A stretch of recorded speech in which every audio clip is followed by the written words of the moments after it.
PyramidHistory.com.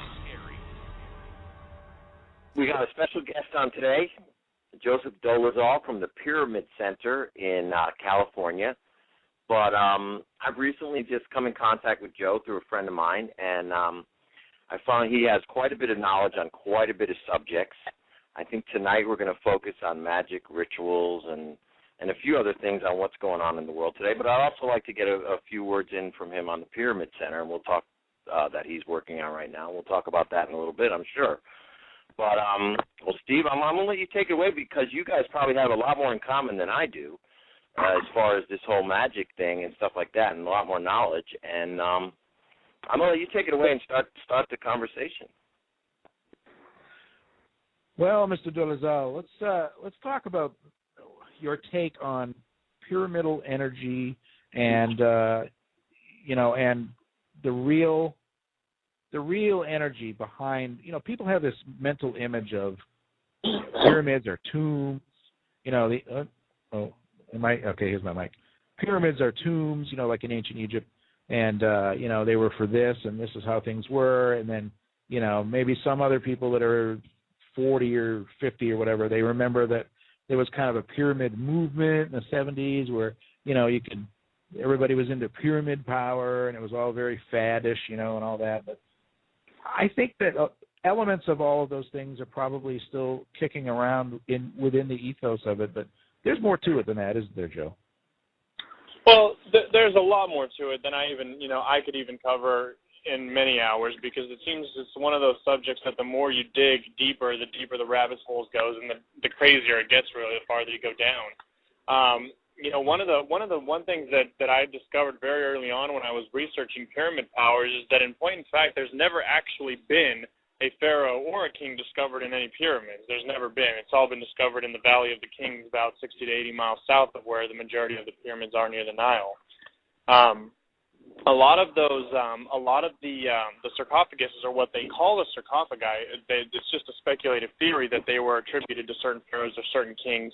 But of course, these are just theories. None of that has ever actually been discovered to be factual or true. So that whole theory of them being tombs, it's completely illogical, because even when you look at it from the way it was designed, or even what the etymology of the word is, or even kind of what the pharaoh stood for when you relate it back to biblical accounts, and the fact that, the golden, or most likely the golden ark was stolen probably from the pyramids because it fits perfectly in the sarcophaguses, then, it just really starts scraping the surface that there's much, much more to that entire story than they're saying. But everything that at least they taught you in formal academia has either been heavily taken out of context or just flat out lied, or just a lie altogether.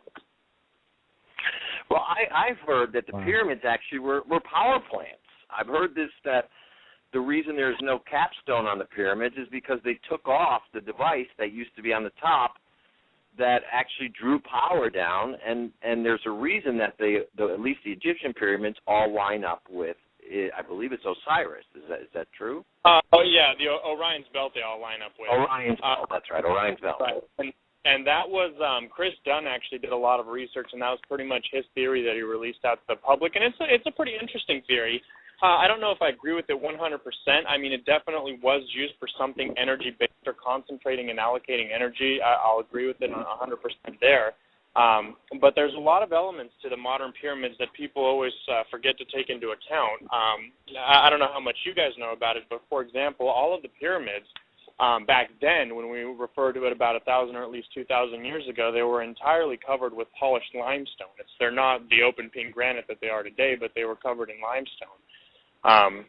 And it is true that all of the capstones that are currently missing there, they are missing about the last, I think it's about the 1.6% of the apex of the pyramid, which is missing, which would attribute to the capstones. And a lot of people speculate it could have been, it could have been some type of crystal. It could have been some type of a gold, because gold, of course, is one of the best conductors known in the world of electricity. It could have been a number of things which people just speculate, but there seems to definitely be some kind of a capstone that's missing at the apex of all these pyramids, at least the significant ones. So, also I have to take into account one thing, is that during the time of the pharaohs, quote unquote, and I'm I'm in disagreement with the official timeline. By the way, they say, "Oh, this was 5,000 years ago." No, it wasn't. I think it was a lot further back than that they've been here. But be that as it may, the river, okay, was actually right next to them at the time, and has migrated to the east over the period. And they've also uncovered the fact that if you go into the bottoms of these pyramids, which go downward from ground level, you go down into there, there's a water table there, and that when the river was much closer, the water table that was under there was actually running, and that had something to do with the energy that it was creating and so on. That water was part of the deal. So I noticed that is something that seems to be based pretty much in fact that I can accept. But also, I want to ask you real quick before I forget to ask you, did you see the report of sorts lately? It was on the net that supposedly some of these pyramid sites have been observed, and I'm not saying that this is fact yet, I'm just trying to flesh this out, have been observed emitting beams skyward. Have you heard about this? Yeah, I've heard of things like that. I forget which researcher that was responsible for that, but they did certain types of like infrared photography on it, and they also did I think it was a few variations of like gamma ray photography, and allegedly, right, the pyramids actually emit a certain more like a helix shape. I want to say a cyclone emanating from the apex, allegedly. Now, I mean, if that's just a hoax or if it's reality, it's a difficult thing to say. But I've seen that before, and I've researched that. It's supposed to be some kind of like, I guess, a pranic or an electromagnetic helix which emanates from the apex skywards.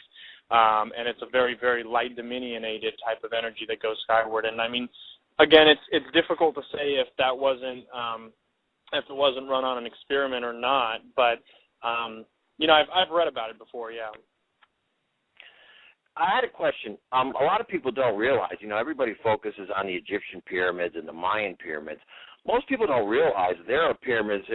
They found pyramids in Japan underwater, and I believe they've just recently found one off the coast of Georgia.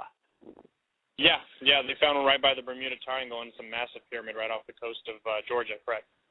And then there's the Bosnian pyramid, which is allegedly the largest one to date that they've actually discovered.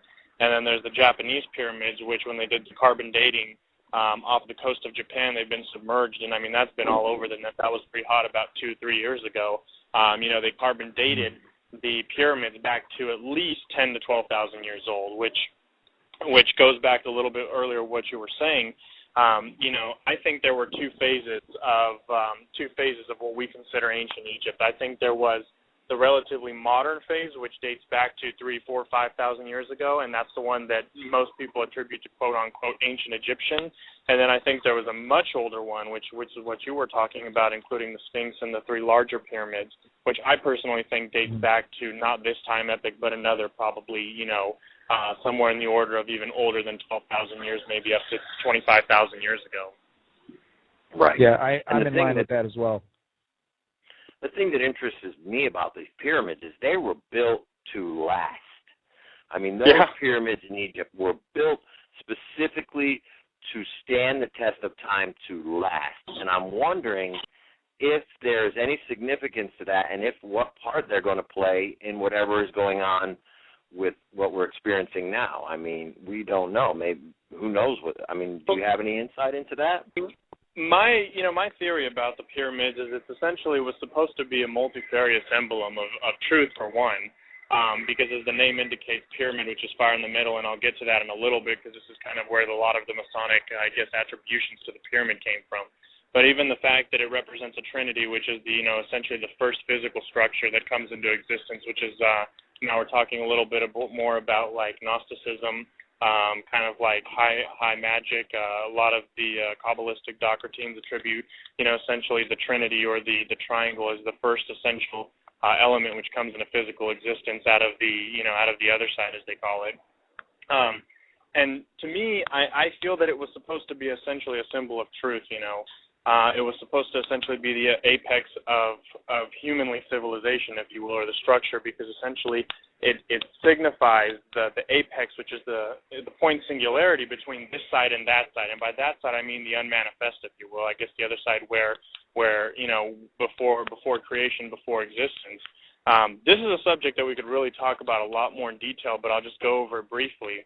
There was in the Rig Vedic literature, which is kind of what I studied, the Upanishads, the Yoga Sutras, and the Rig Vedic literature.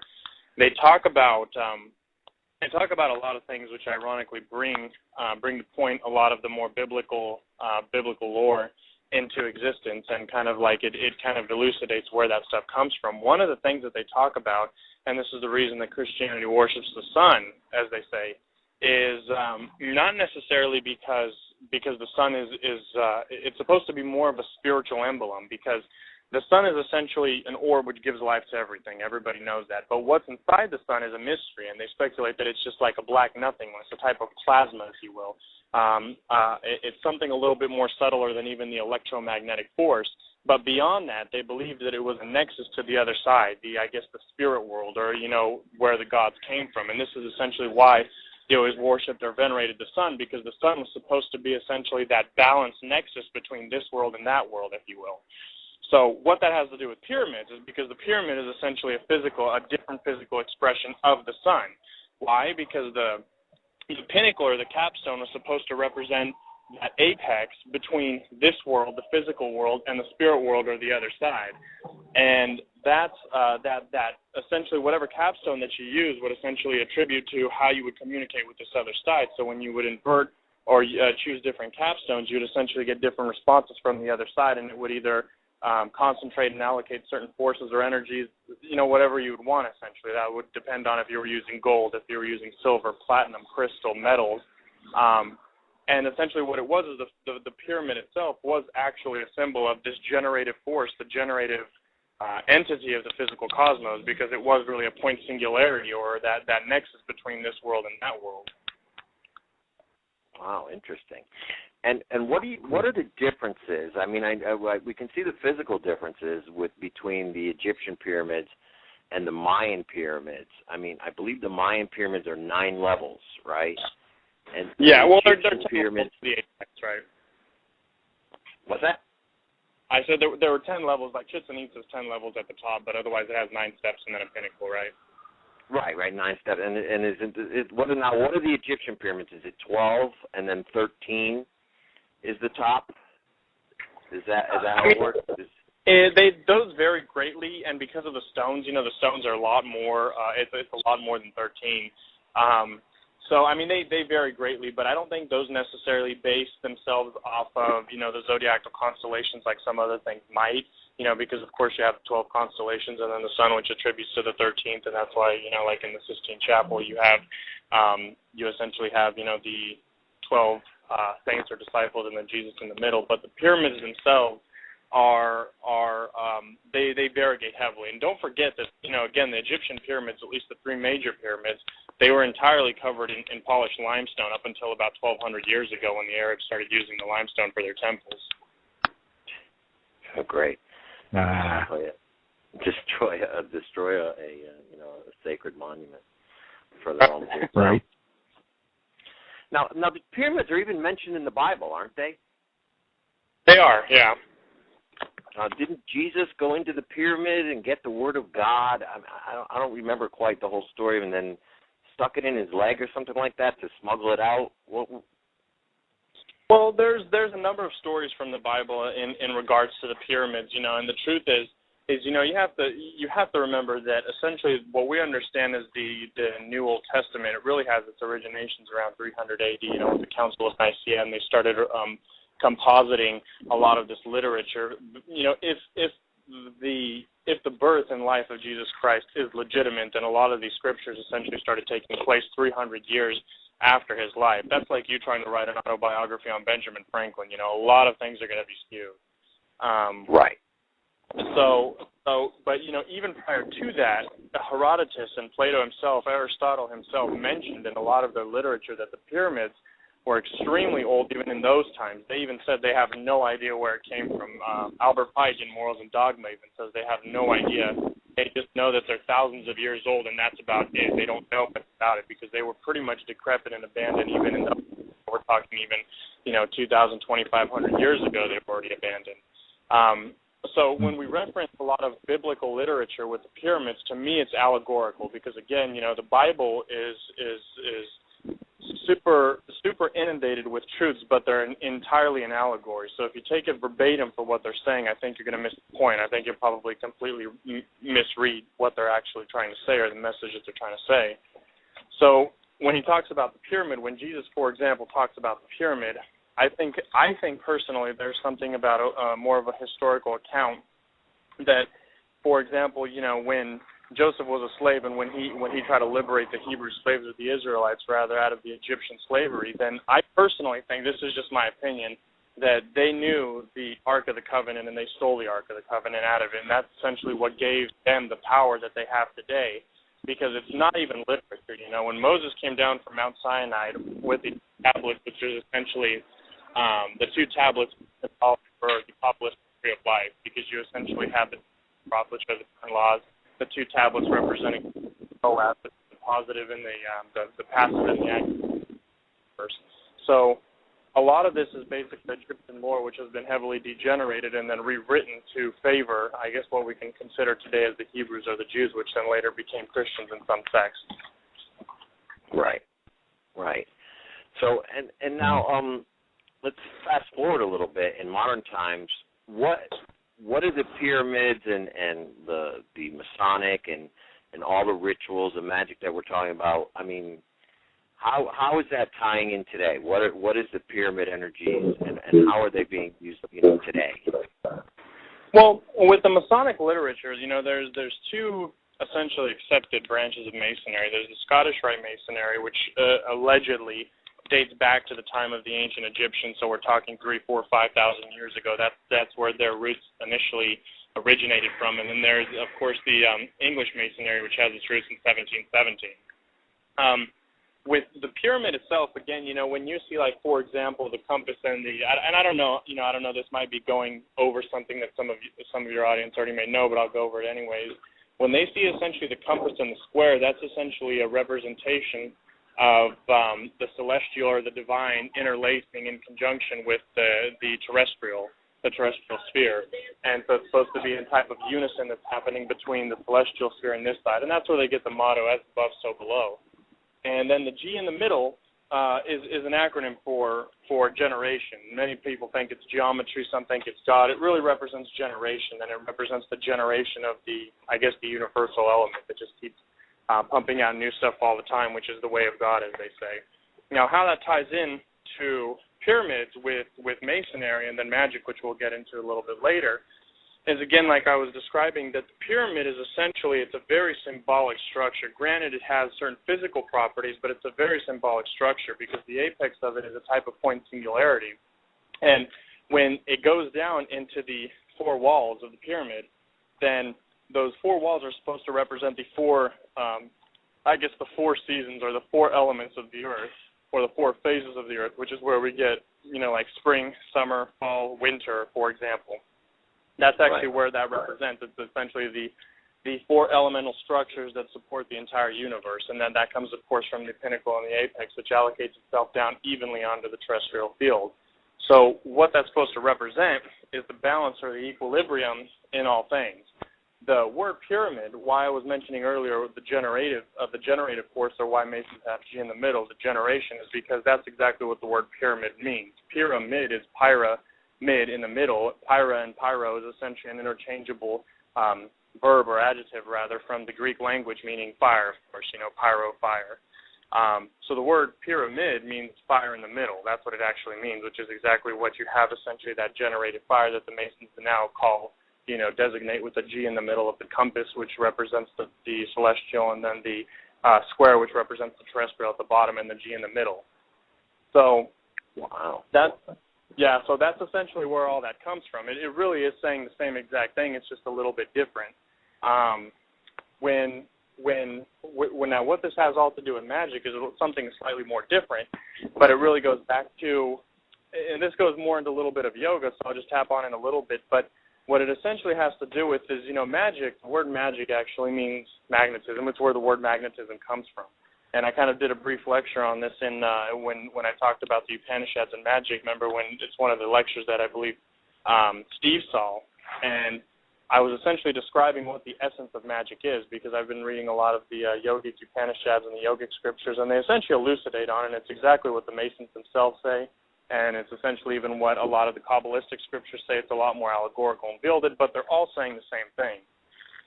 The body, your body, anybody's body, is an electrical being. I mean, that's even scientifically proven, but I mean, it's obvious that your body is an electrical being, which ironically this subject can go into a lot of other facets which are phenomenally interesting, but I'll just keep it to the magic. Your body being an electrical being, like I remember when I took physics, for example, there was a couple of laws where when they try to discover the theory of everything, they always said that we had four essential forces. We had the electric force, the magnetic force, the strong force, and the weak nuclear force. Well, it turns out that the electromagnetic force is actually one and the same thing, meaning that if you run electricity through a wire, by default, you'll actually get a magnetic field around that electrical force. That happens as a result of. So one could even say that electricity and magnetism are really one and the same force, but just expressed differently. Now, what's interesting is then if you keep juicing that electricity running through that current, you actually get light. It starts emitting photons and you get light. So light really is just another variegated form of the electromagnetic force. Now, why this is interesting is because when you correlate this stuff back to magic or even back to saints, and they talk about things like magic. Well, again, what is magic? Magic is essentially the way the Golden Dawn defined it. I mean, there's a lot of terms that defined it, but the Golden Dawn essentially defined it as the conscious or willful manipulation of your environment via your personal electromagnetic force. That's essentially how they define magic. Why? Because you are an electrical body. When you concentrate via a type of meditation or a chant or a mantra or a prayer, what you're essentially doing is you're reverting all that electromagnetism within your body, and rather than expressing it through hand gestures or talking or eyesight or thought or digestion or whatever it may be, then you're actually concentrating all that energy and turning it back inward, which is ironically what the word religion means. The word religion means to bind back, to take the consciousness and put it back inward as opposed to expressing it outwardly. So what happens as you start intensifying these procedures and you become more stern and austere and advanced in your concentration, then what happens is a natural magnetic force around your body. And this is where, if you ever heard people are charismatic or they have magnetic appeal, this is where this comes from. And this is even what you were talking about a little bit on the rituals, because what happens is, see, if you do this kind of a dance like Madonna, for example, and you have millions and millions and millions of people watching it, what's happening? Well, if you look at it from an indifferent perspective, you're just essentially polarizing electricity to a certain something. That's what you're doing. Now, you may not actually know what it is. I may not know what it is. The millions of people might not know what it is, but it does serve a purpose at the end of the day, because even fictitious, in your subconscious mind, even fictitious stories are taken for reality. You actually believe they're real, even though we know they're not, but you take them to be real. So there really is a type of magical procedure in this respect, that when you have so many people attuned to one thing and they're essentially polarizing to one idea electrically, it creates a certain type of magnetic ambience, and that's really the objective here, because then it really is a type of brainwashing. It's a type of it really is a type of not even a brainwashing, but it really is a type of invocation of certain elemental spirits that then come down here and they actually live off that. It's kind of like the movie. It's kind of like that movie where they had the Greek gods. It was a little while ago, and they were talking about how they need the humans to pray to the gods because that's how the gods get their energy. Well, that's actually how it happens. Ironically, Bob Dylan admitted to that. Bob Dylan even said he sold his soul to the devil. What's that? The chairman. He said now. The Clash of the Titans. That's what they mentioned. That. Yes, Clash of the Titans. Sorry, I wasn't good with right. the movies, but exactly, it was the Clash of the Titans where they have that scene. And they said, we need the people's energy because without them we can't survive, and they don't really know that. And ironically, a lot of the higher echelons of the yogic scriptures say this, that when you try to meditate and you seek liberation or essentially enlightenment, then the gods start getting frightened because they actually need your energy, through certain expressions. And this ties into astrology and that kind of stuff. But it's very interesting stuff, It's very interesting stuff. It's kind of hard to pinpoint a location where to start off on, but that kind of gives you a very general gist of it. Right. Well, I think we found our new buddy. Right. But well, tell us a little bit about the Pyramid Center itself, what you're building and what you're working on right now in California, and how that ties into what's going on today, and what your plans are for that to actually build an actual pyramid out there in the mountains. Correct? Yeah, I was very fortunate enough to acquire a substantial piece of land out in the San Bernardino Mountains. It's actually kind of by Big Bear. And, through a series of almost accidental coincidences, of course, a lot of us, I don't believe in accidents or coincidences, but I'll call it that for lack of a better term. I've always been led, I guess to show people a different dynamic from what they're regularly exposed to. And, I'm sure like you guys had, and this is something that Steve and I talked about, you kind of go through your political conspiracy phase where you think, if I expose these people for doing what they do, we're going to change the world or help the people, or help enlighten people as to exposing them about 9/11 truth or Illuminati or government corruption or whatever it may be. The list is endless. But after a while, it comes down to the fact there's a couple of factors that you have to take into consideration that will never change. The majority of people don't care. They don't care. They're getting screwed. They've always been screwed, and they'll always get screwed. They don't care. That's what it comes down. They're just used to it. Exactly. It's like it just is what it is. So that's one thing. Another thing is there's essentially for whatever reason there's always a small percentage of people that are always gravitate towards that. And essentially, they'll consist of the government that'll always suppress the people, and they don't care. They'll kill them if they have to. If they have to resort to violence just to maintain their authority, they'll do that. And so what you'd actually be doing by trying to help people, liberate them through any kind of revolution, you'd actually entice the government to come down violently on them, and you'd have a much bigger problem than you would initially have had otherwise if you just left it alone. Because a lot of the revolutions, I'm sure you guys know that, whether it was the French Revolution, whether it was George Washington's revolution in the late 1700s in America, all that stuff probably was high masonry and nobility, because George Washington was a high-ranking noble, and it's a known thing that the Jacobians, based off of the Illuminati, were responsible for the French Revolution. So what I'm trying to say is that the ordinary commoner never created a revolution. Never happened. It was always basically high-end factions fighting against each other. That's what it's always been. That's what it's always will be. So why I'm saying that is because I've kind of abdicated this whole save the world mentality. If we tell them how it is, people will naturally rise up. It's not going to happen. I've been around it long enough to know that there's always a certain amount of people that find it very interesting and they love it, and they're very patriotic and they're very zealous about trying to help people, but at the end of the day, there's just not enough. And if you do start getting movements, they'll just take you out, just like they did to Malcolm X, just like they did to Martin Luther King, just like they did to Tupac, just like they did to JFK. It doesn't matter. There are people that try to stand up. They had power. They had resources. They'll kill you in broad daylight and make it look like an accident. It's happened. That's historical fact. So what do you do if you truly want to help people? That's kind of my question. What can you do? Because this kind of gets more into a metaphysical, spiritual discussion. What slavery is, what is bondage, what is really that makes life bad, and of course it's our relationship to the government, but we can't really extract it as such because, you're forced to pay taxes out of necessity, out of needing a house, needing food. And this is kind of where the Pyramid Center comes in. My goal up there was, and it still is, it's relatively simple. If people can shift their values from more of a material-based society on a conscious-based society, then everything would kind of follow as a result of it. Now, why people aren't more consciously interested in I guess, elevating the consciousness is because today spirituality or conscious growth is almost synonymous for most people as religion. And religion, right, for most people, is bullshit. And it is, because religion is just political, it's sociological mind control, it's financial. Religion today, for at least what the most people see, whether it's Christianity, whether it's Islam, whether it's even formal Judaism, it just is a type of slavery. And it has nothing to do with conscious liberation. It has nothing to do with spiritual enlightenment. And, I always like to use a phrase where they use that of the Godfather, where they consult the Don, and they're like, well, how do you get these people, to do all these horrendous crimes for you? And he's like, what the trick is?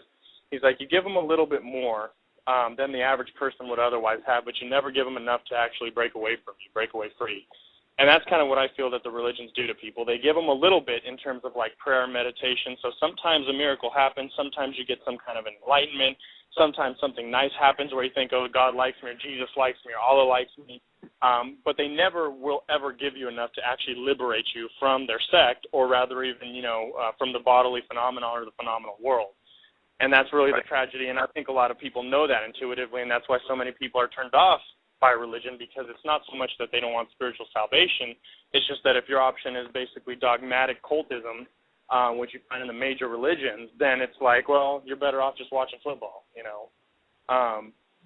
So what the Pyramid Center would offer then in that respect is essentially it would offer a plethora of various spiritual traditions and non-biasedly, essentially. So it would teach about the spiritual undertones of Freemasonry. It would teach about the underlying objective of you in the Kabbalah, of Sufism, of Gnosticism, of the yoga traditions, of the Upanishad traditions, of Taoism, and essentially the more mystical aspects, and trying to really see an underlying tone so people can get educated spiritually, and then essentially go through that whole system without any kind of dogmatic or polarization to any type of ideology or any kind of sectism, and that's what I want the Pyramid Center to be, is essentially a place where people can come, experience that, and then take it home with them, and then hopefully proliferate it into society.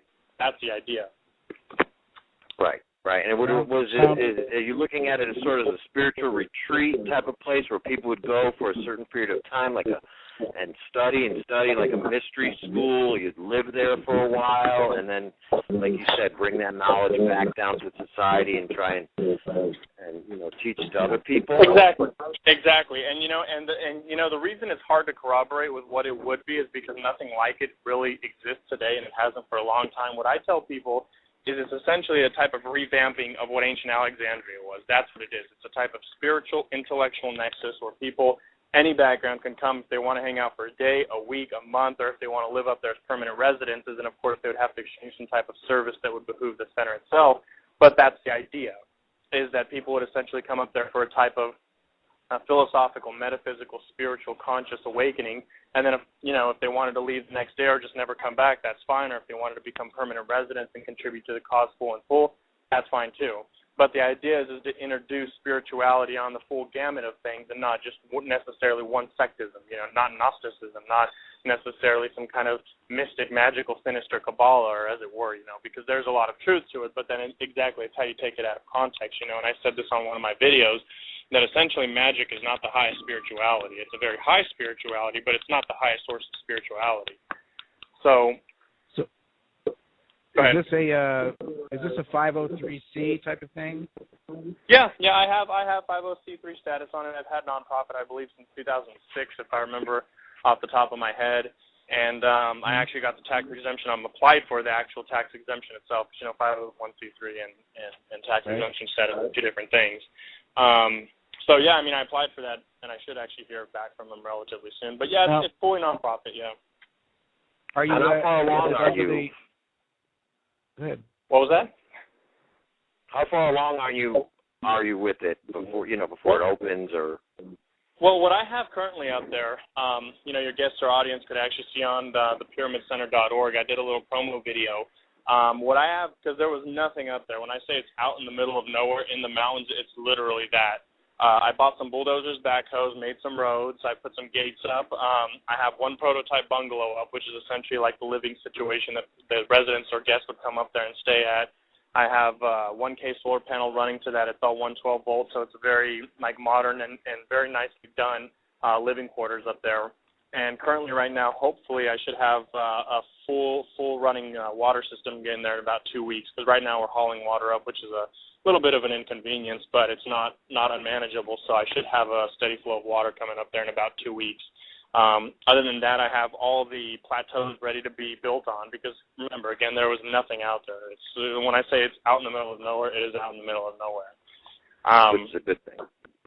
Which is a good thing, right, for many reasons. Other than the drones, it's a good thing. And so, I even have a lot of the supporting wall foundations. A lot of work's been done. I myself have put anywhere between $200,000 to $250,000 of my own money into the project over about the last 5 years, and I pretty much, other than I think I got a $20 donation once and a $5 donation once, I think it's completely out of my pocket. So, So, right, so you're pretty much looking for what? Donations and we're under 2 minutes, so I want to ask Mr. Dolezal if you can give me a 1 minute, well, actually now 30 seconds. If you want us to know how to contact the center, how would we do that? Yeah, the best thing, just go on the web and go to the THE Pyramid, PYRAMID Center.org. That's thepyramidcenter.org. I got all my emails and everything there. You can go on the website, check out what I'm doing, get a lot more in-depth things, what we're talking about today, and then, of course, my email if you want to contact me and ask me any questions. It's thepyramidcenter.org. Great. And how can they see some of your videos online as well? I know you've done some, videos. Go on the web, and all my videos are on the right-hand side right there on thepyramidcenter.org. Okay, perfect. Well, we're running out of time here, Joe, and I want to thank you for coming on, and I think we would love to have you on again. Do you agree, Steve? I absolutely agree. He's our new buddy. Nice. All right. Well, I'm love down. to have You guys on let me know when you're ready. basis. You guys let me know when you're ready, and basis. I'll send you around too. All right, yeah, excellent. We'll make it a regular and, thing. Yeah. I guess we're running out of time, and I want to remind everyone, log on to truthiscary.com and forbiddenamerica.com, and thanks for tuning in tonight. Yes, remember, I'm going to repeat that. Truthiscary.com. I'm going to repeat it. And forbiddenamerica.com and thepyramidcenter.org.